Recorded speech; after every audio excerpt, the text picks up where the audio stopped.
오늘 설교의 성경 본문 제가 봉독합니다. 신약 성경 로마서 3장 19절부터 26절 그리고 4장 1절부터 3절입니다. 거룩하신 하나님의 말씀입니다. 우리가 알거니와 무릇 율법이 말하는 바는 율법 아래에 있는 자들에게 말하는 것이니 이는 모든 입을 막고 온 세상으로 하나님의 심판 아래에 있게 하려 함이라. 그러므로 율법의 행위로 그의 앞에 의롭다 하심을 얻을 육체가 없나니 율법으로는 죄를 깨달음이니라. 이제는 율법에 의해 하나님의 한 의가 나타났으니 율법과 선지자들에게 증거를 받은 것이라. 곧 예수 그리스도를 믿음으로 말미암아 모든 믿는 자에게 미치는 하나님의 의인이 차별이 없느니라. 모든 사람이 죄를 범하였음에 하나님의 영광에 이르지 못하더니 그리스도 예수 안에 있는 속량으로 말미암아 하나님의 은혜로 값없이 의롭다 하심을 얻은 자 되었느니라. 이 예수를 하나님이 그의 피로써 믿음으로 말미암는 화목 제물로 세우셨으니 이는 하나님께서 길이 참으시는 중에 전에 지은 죄를 간과하심으로 자기의 의로우심을 나타내려 하심이니 곧 이때에 자기의 의로우심을 나타내사 자기도 의로우시며 또한 예수 믿는 자를 의롭다 하려 하심이라. 그런즉 육신으로 우리 조상인 아브라함이 무엇을 얻었다 하리요? 만일 아브라함이 행위로서 의롭다 하심을 받았으면 자랑할 것이 있으려니와 하나님 앞에서는 없느니라. 성경이 무엇을 말하느냐? 아브라함이 하나님을 믿음에 그것이 그에게 의로 여겨진 바 되었느니라. 아멘. 사람이 살면서 실제로 가장 중요한 것이 무엇일까요? 사람마다 대답이 다를 수 있겠죠.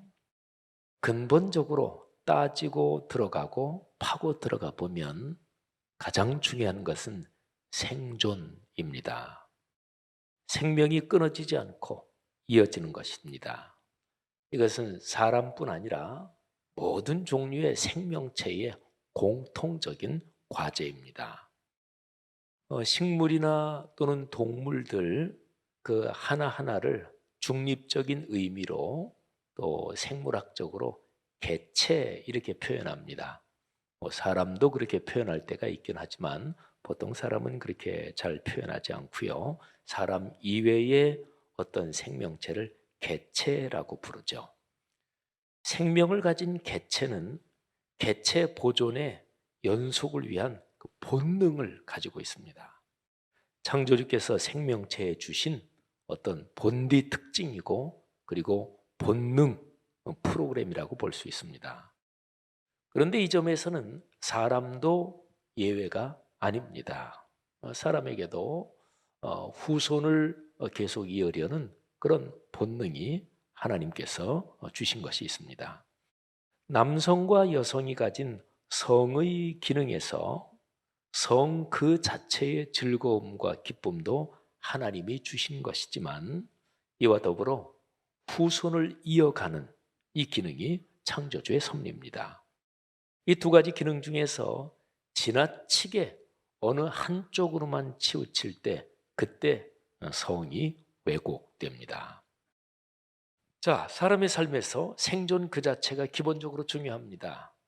삶과 죽음의 문제는 인류 역사가 시작된 이래 모든 문화권, 어느 시대에서나 언제나 핵심적인 문제였습니다.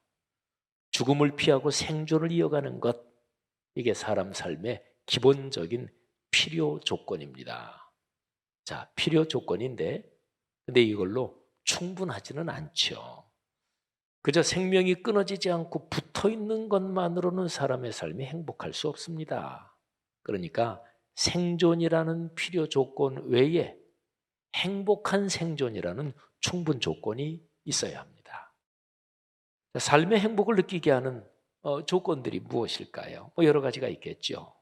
그런데 어쨌든 그런 여러 가지 상황 속에서 인간의 고귀함, 또 한 사람 한 사람의 인격적인 존엄성을 충분히 느끼고 살게 하는 조건들, 곧 사람이 사람 취급을 받고 그리고 사람다움의 기쁨을 넉넉히 누리며 살게 하는 그런 조건, 그런 환경들이 있어야 합니다.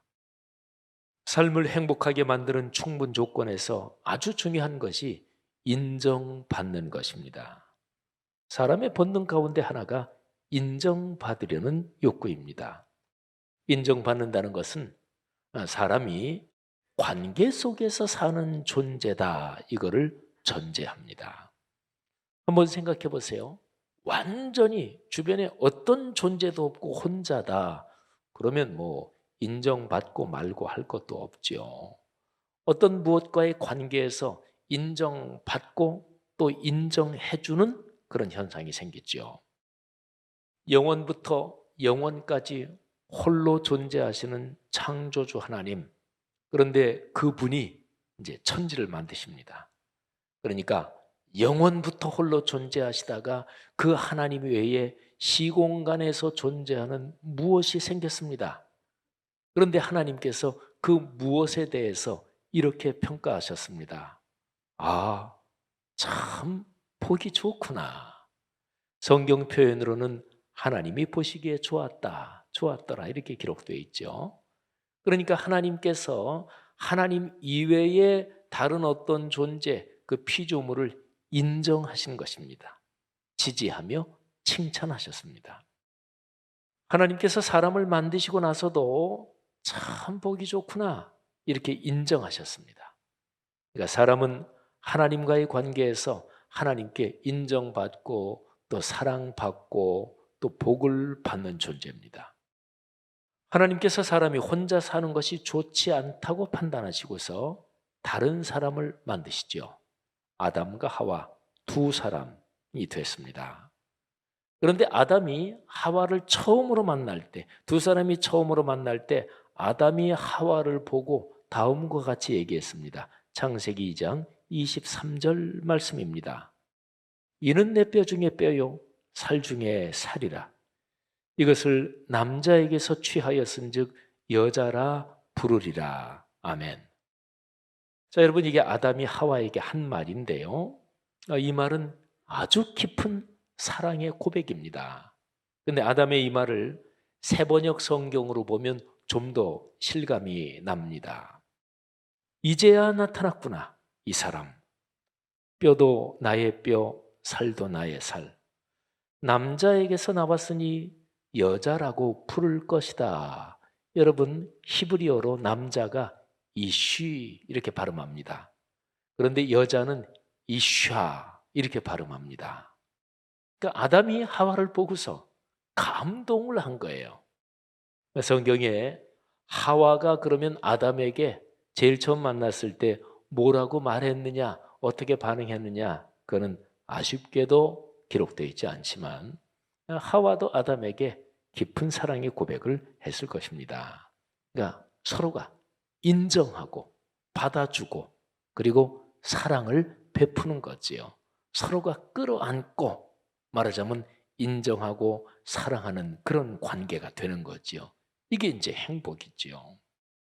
사람의 삶에서 인정받으며 사랑받으며 생명을 이어가는 것이 가장 중요합니다. 다른 사람에게 인정받고 사랑받는 것이 현실적으로 아주 중요합니다. 아이들이 자라면서 인정받은 경험이 이게 적고 거의 없으면 그 아이는 잘못될 가능성이 많습니다.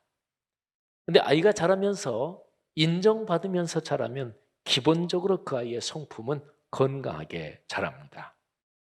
자, 그런데 사람과의 관계가 그렇지만 창조와 구원의 주권자이신 하나님께 인정받는 것이 근본적으로 그리고 결정적으로 중요합니다.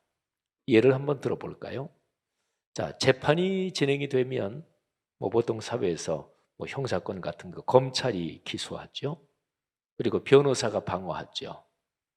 그러면 검사의 의견이나 변호사의 의견이 중요합니다. 하지만 제일 중요한 것은, 결정적으로 중요한 것은 재판장의 판단입니다. 우리나라 재판제도, 사법제도가 삼심제도로 되어 있죠. 그러면 삼심제도 이렇게 쭉 진행되는 어떤 재판을 가정한다고 할 때 제일 중요한 것은 대법원의 최종 판결입니다. 그러니까 대법원에서 나를 인정해 준다. 그게 말하자면 승소하는 거지요. 재판에서 승소하는 게 내가 인정받았다. 내 말이 인정받았다. 뭐 이게 바로 승소 아니겠어요? 여러분, 삼위일체 하나님께서 모든 판단과 인정에서 최종적인 권위를 가지고 계십니다. 그러니까 하나님께 인정받고 그리고 하나님께 사랑받는 것, 이게 사람이란 존재에서 가장 중요한 것이지요. 여러분이 그런 기쁨을 넉넉하게 누리시기를 주님의 이름으로 축복합니다. 기독교 신앙에서 중심이 구원의 가르침입니다. 구원은 다른 말로 쉽게 말하면 하나님께 인정받는 것을 말합니다.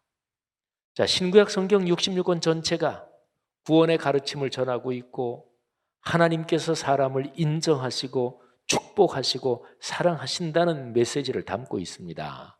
그런데 구원에 대한 교리, 구원에 대한 가르침을 아주 차분하게 굉장히 논리적으로 기록하고 있는 책이 로마서입니다. 그래서 구원의 가르침을 묵상할 때 로마서가 아주 중요합니다. 로마서를 쓴 저자 바울은 이 책에서 구원의 가르침을 논리적으로 전개하고 있습니다. 자, 로마서 한번 제일 중요한 그 골자를 한번 볼 거예요. 로마서를 이해하는 데 가장 중요한 단어가 하나님의 의, 이것입니다. 옳다, 의롭다 할 때 그 의 말이죠. 그런데 하나님의 의. 로마서 전체의 요절이 1장 17절이에요. 자, 그런데 제가 1장 16절, 17절을 읽어드릴 텐데, 그런데 이 9절, 이 17절에 하나님의 의, 이 단어가 나옵니다. 잘 들어보시죠. 내가 복음을 부끄러워하지 아니하노니 이 복음은 모든 믿는 자에게 구원을 주시는 하나님의 능력이 됨이라. 먼저는 유대인에게요, 그리고 헬라인에게로다. 복음에는 하나님의 의가 나타나서 믿음으로 믿음에 이르게 하나니 기록된 바 오직 의인은 믿음으로 말미암아 살리라 함과 같으니라. 아멘. 자, 질문 한번 해볼까요? 복음이 왜 중요한가요? 복음을 통해서 죽음을 벗어나서 생명으로 구원받기 때문에 복음이 중요합니다. 사람의 기본 조건을 생존이라 그랬잖아요. 사람이 사는데 충분 조건까지 한다면 행복하게 생존하는 것이라 그랬잖아요. 그런데 예수 그리스도의 복음 안에 이 두 가지가 다 담겨 있는 거예요. 자, 구체적으로 좀 설명해 보면 복음에서 하나님의 의가 세상에 나타났습니다. 이거는 믿음으로 구원받는다, 바로 이 가르침이에요. 구원을 받는다는 것은 하나님의 의와 연결되는 것입니다. 쉽게 말하면 하나님께 인정받는 거예요. 하나님께서 어떤 사람을 의롭다고 인정하고 그 사람을 당신의 자녀로 삼으시는 것, 이것이 기독교의 구원입니다. 여러분과 저는 하나님께 인정받았습니다. 하나님께서 우리를 의롭다고 판정하시고 그렇게 인정하셨어요. 그래서 우리가 하나님의 자녀입니다. 우리가 그렇게 인정받은 것은 그리스도 예수께서 우리 죄를 지고 십자가에 죽으심으로써 우리의 죄값을 대신 치르셨기 때문입니다. 그리스도께서 우리의 죄값을 치르시고 그래서 하나님의 자녀가 됐습니다. 그리스도 때문에, 그리스도 덕분에, 그리스도를 통해서 그렇게 됐으니까 그래서 우리를 그리스도의 사람, 그리스도인이라고 하는 거죠. 자, 로마서 1장 16절, 17절 하나님의 의, 이거를 설명을 드렸어요. 그러면 의와 반대되는 것이 무엇일까요? 뭐 간단해요. 한자로 말하면 아니 부자, 부정을 뜻하는 부자를 의자 앞에 붙이면 됩니다. 불의입니다. 의가 아닌 거지요. 그런데 생각해 보세요. 간단하게, 단순하게. 의가 근본적으로 하나님께 인정받는 거잖아요. 그러면 불의는 하나님과 맞서는 것이고 하나님께 틀어지는 것입니다. 자, 우리가 위에서 로마서 1장 16, 17절 살펴봤는데 그거는 하나님의 의에 대해서 얘기하죠. 그런데 이어지는 9절, 18절부터 20절에서는 불의에 대해서 나옵니다. 한번 잘 들어보세요. 하나님의 진노가 불의로 진리를 막는 사람들의 모든 경건하지 않음과 불의에 대하여 하늘로부터 나타나나니 이는 하나님을 알만한 것이 그들 속에 보임이라. 하나님께서 이를 그들에게 보이셨느니라. 창세로부터 그의 보이지 아니하는 것들, 곧 그의 하나님의 영원하신 능력과 신성이 그가 만드신 만물에 분명히 보여 알려졌나니 그러므로 그들이 핑계하지 못할지니라. 아멘. 자, 불의에는 하나님의 진노가 내립니다. 불의를 행하는 사람들, 불의로 진리를 막는 사람들에게 하나님의 진노가 하늘에서 쏟아집니다. 그들은 하나님의 뜻을 알고도 불의를 저지릅니다. 이 점이 중요합니다. 모르고 하는 게 아니에요. 성경은 말합니다. 알고도 불의를 저지른다. 사람은요, 두 가지를 통해서 하나님의 뜻을 어느 정도 알 수 있습니다. 그러니까 예수 그리스도의 복음을 모르는 사람들도 이 세상 누구나 다 사람이면 두 가지를 통해서 창조주를 알 수 있습니다. 첫 번째는 소우주라고 불리는 사람, 그리고 대우주라고 부를 수 있는 자연만물, 우주만물입니다. 예수 그리스도의 십자가 복음을 전혀 알지 못하고 듣지 못했어도 사람이란 존재에게는 누구나 하나님이 주신 양심이 사람 속에 있습니다. 이 양심이 하나님을 드러냅니다. 그리고 또 하나, 사람이 사는 환경, 자연 만물, 우주 만물의 질서가 또 하나님을 드러냅니다. 자, 예수 그리스도께서 오셔서 하나님을 분명하게 드러내고 가르쳐 주시기 전에도, 그 전에도 사람은 창조주의 존재를 알 수는 있었습니다. 그래서 세상은 둘로 나뉩니다. 창조주의 뜻을 알고 선을 행하는 사람, 그리고 반대로 알면서도 악을 행하는 사람입니다. 자, 로마서 2장 9절부터 16절 말씀, 제가 지금 말씀드린 이런 설명이 여기에 기록이 되어 있는데 아주 중요한 내용이에요. 잘 들어보십시오. 악을 행하는 각 사람의 영에는 환난과 곤고가 있으리니 먼저는 유대인에게요, 그리고 헬라인에게며 선을 행하는 각 사람에게는 영광과 존귀와 평강이 있으리니 먼저는 유대인에게요, 그리고 헬라인에게라. 이는 하나님께서 외모로 사람을 취하지 아니하심이라. 무릇 율법 없이 범죄한 자는 또한 율법 없이 망하고, 무릇 율법이 있고 범죄한 자는 율법으로 말미암아 심판을 받으리라. 하나님 앞에서는 율법을 듣는 자가 의인이 아니요 오직 율법을 행하는 자라야 의롭다 하심을 얻으리니, 율법 없는 이방인이 본성으로 율법의 일을 행할 때에는 이 사람은 율법이 없어도 자기가 자기에게 율법이 되나니, 이런 이들은 그 양심이 증거가 되어 그 생각들이 서로 혹은 고발하며 혹은 변명하며 그 마음에 새긴 율법의 행위를 나타내느니라. 곧 나의 복음에 이른 바와 같이 하나님이 예수 그리스도로 말미암아 사람들의 은밀한 것을 심판하시는 그날이라. 자, 여러분, 제가 읽어드린 본문 좀 무슨 말인지 잘 모르겠다 이렇게 생각될 수도 있어요. 조금 설명을 드릴게요. 아주 중요한 본문입니다. 성자 하나님 예수 그리스도시죠. 예수 그리스도께서 사람 몸을 입고 세상에 오셔서 믿음으로 구원받는 하나님의 의를 드러내셨습니다. 예수 그리스도가 오시기 전까지 있었던 의를 율법의 의라고 그래요. 근데 예수님께서 오셔서 율법의 의 말고 하나님의 의, 이거를 가르치시고 그리고 드러내셨습니다. 그러니까 예수님 오시기 전까지는 율법의 의가 적용됐죠. 자, 그런데 유대인들은 구체적으로 율법을 받았습니다. 하나님이 모세를 통해서 말씀을 주셨잖아요. 그런데 이방인들은 구체적으로 율법을 받지는 않았어요. 하지만 유대인, 이방인 이 모든 사람에게 율법의 의가 다 적용됩니다. 나는 받지도 않았는데 왜 그 기준에 따라서 내가 판단을 받고 심판을 받습니까? 이렇게 항의할 수도 있잖아요. 그런데 아까 설명드린 것처럼 율법을 받지 않고 율법을 모르는 이방인들도 하나님의 존재를 알 수 있다는 거죠.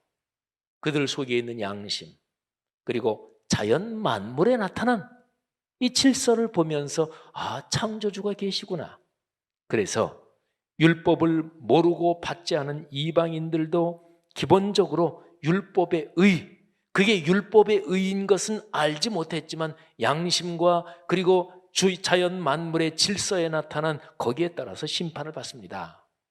자, 그 이방인들에게는 내가 율법을 뭔지 알지 못하지만 그런데 이미 있는 그것이 자기들이 판단받는 기준이 되는 거지요. 여러분, 제가 이미 읽어드린 그 본문을 이제 더 쉬운 번역으로 읽어드리겠습니다. 새번역 성경으로 로마서 2장 9절부터 11절을 먼저 한번 들어보세요. 악한 일을 하는 모든 사람에게는 먼저 유대 사람을 비롯하여 그리스 사람에게 이르기까지 환난과 고통을 주실 것이요, 선한 일을 하는 모든 사람에게는 먼저 유대 사람을 비롯하여 그리스 사람에게 이르기까지 영광과 존귀와 평강을 내리실 것입니다. 하나님께서는 사람을 차별함이 없이 대하시기 때문입니다. 자, 우선 이 구절은 이해하기가 어렵지 않아요. 내용이 분명하지요. 악한 일을 하는 사람, 선한 일을 하는 사람이 대조되어 있습니다. 자, 그 다음에 12절부터 16절 역시 새번역으로 이제 설명 좀 드리고 했으니까 이해가 좀 가실 거예요. 율법을 모르고 범죄한 사람은 율법과 상관없이 망할 것이요, 율법을 알고 범죄한 사람은 율법을 따라 심판을 받을 것입니다. 하나님 앞에서는 율법을 듣는 사람이 의로운 사람이 아닙니다. 또는 지식으로만 갖고 있는 사람이 의로운 사람이 아닙니다. 오직 율법을 실천하는 사람이라야 의롭게 될 것이기 때문입니다. 율법을 가지지 않은 이방 사람이 사람의 본성을 따라 율법이 명하는 바를 행하면 그들은 율법을 가지고 있지 않아도 자기 자신이 자기에게 율법입니다. 그런 사람은 율법이 요구하는 일이 자기의 마음에 적혀 있음을 드러내 보입니다. 그들의 양심도 이 사실을 증언합니다. 그들의 생각들이 서로 고발하기도 하고 변호하기도 합니다. 예를 들면 예수 안 믿는, 성경 전혀 모르는 그런 사람이 못된 짓을 합니다. 그런데 마음속에서 양심이 말하는 거예요. 야, 너 그러면 되냐, 사람이. 근데 한편으로 또 자기 마음속에서 못된 자아가 이러는 거예요. 야, 괜찮아. 다른 사람 다 그렇게 사는데 뭐. 그러니까 그들 마음속에서 그들의 생각들이 서로 고발하기도 하고 변호하기도 합니다. 이런 일은 내가 전하는 복음대로 하나님께서 그리스도를 내세우셔서 사람들이 감추고 있는 비밀들을 심판하실 그날에 드러날 것입니다. 예수 안 믿는 사람도, 전혀 기독교 복음에 대해서 듣지 못한 사람들도 양심과 자연법에 따라서 그 사람이 심판을 받고, 그리고 마지막 날 예수 그리스도께서 재림하실 때 그때에 그들은 그들의 양심과 자연법에 따라서 심판을 받게 된다, 이런 거죠. 우리 예수 믿는 사람들 또는 다른 사람들도 그런 얘기 하는 거 들어보셨죠? 세종대왕은 천국에 계실까요? 지옥에 계실까요? 또 이순신 장군은 그때는 우리 조선 땅에 기독교 복음이 들어오기 전이니까 기독교 복음이 전혀 알려지지도 않고 평생 태어나서부터 쭉 자라고 그냥 죽을 때까지 저 태국의 오지 마을에 있으면서 기독교 복음은 아직 들어가지도 않은 채로, 그러면 거기는 불교 국가니까 태어나면서부터 그냥 쭉 죽을 때까지 불교 외에는 알지 못하는 그 사람은 구원을 받을까요? 못 받을까요? 기본적인 거는 구원 문제는 하나님께 속한 것이니 인간이 판단할 문제는 아닙니다. 그러나 예수 그리스도의 복음을 전혀 듣지도 못하고 알지도 못하고 그런 게 있다고 전혀 깨닫지도 못한 그런 사람들은 양심과 자연법에 따라서 하나님께서 판단을 하신다. 이렇게 보면 되는 거죠. 자, 정리하죠. 율법을 알든 모르든, 그러니까 유대인이든 이방인이든 하나님은 사람 누구에게나 양심을 주셨고 우주 만물을 통하여 당신의 뜻을 보여주십니다. 사람으로 태어나서 자신의 본성에 따라 진실하게 사는 사람은 율법을 명시적으로 알든 모르든 하나님께 인정받습니다. 율법의 의가 사람을 구원하는 데 충분하지는 않아요. 그래서 하나님께서 다른 의를 보여주시는 거예요. 율법의 의 말고 그리스도 예수를 보내주셔서 믿음으로 의롭게 되는 길, 말하자면 하나님의 의지요. 이 길이 열린 후로 이 길에 대하여 아는 사람은 누구나 이 기준에 따라서 판단을 받습니다. 자, 이런 내용이 로마서 3장으로 이어지는 거예요. 자, 제가 3장 19절부터 26절까지를 읽어드릴 텐데, 하나님의 의 이런 표현이 나오고요, 또 의롭게 하신다 이런 표현들이 나와요. 오늘 설교 본문이에요. 근데 이 본문이 사실은 쉬운 본문은 아니에요. 그런데 제가 지금까지 말씀드린 거 잘 들으셨다면 이 본문이 그리 어렵게 그렇게 생각되지 않으실 것입니다. 한번 들어보십시오. 우리가 알거니와 율법이 말하는 바는 율법 아래에 있는 자들에게 말하는 것이니 이는 모든 입을 막고 온 세상으로 하나님의 심판 아래에 있게 하려 함이라.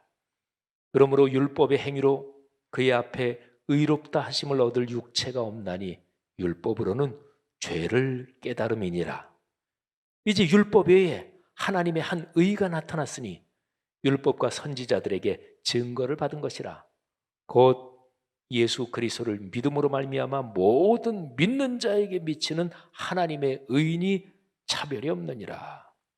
모든 사람이 죄를 범하였으며 하나님의 영광에 이르지 못하더니 그리스도 예수 안에 있는 속량으로 말미암아 하나님의 은혜로 값없이 의롭다 하심을 얻은 자 되었느니라. 이 예수를 하나님이 그의 피로써 믿음으로 말미암는 화목 제물로 세우셨으니 이는 하나님께서 길이 참으시는 중에 전에 지은 죄를 간과하심으로 자기의 의로우심을 나타내려 하심이니 곧 이때에 자기의 의로우심을 나타내사 자기도 의로우시며 또한 예수 믿는 자를 의롭다 하려 하심이라. 아멘. 여러분, 여기 제일 마지막 부분에 예수 믿는 자를 의롭다 하신다, 이 표현이 중요하죠. 그리스도 예수를 믿는 믿음으로써 하나님 앞에서 의롭게 되는 길, 인정받는 길, 그리고 하나님의 자녀가 되는 길, 이것이 복음이지요. 로마서 3장까지의 쭉 이 흐름, 이게 이제 이런 설명이에요. 그런데 이제 4장으로 넘어가면서 지금까지 설명한 거를 아브라함을 예를 들어서 4장에서 얘기를 합니다. 자, 그러면 아브라함은 어떤가?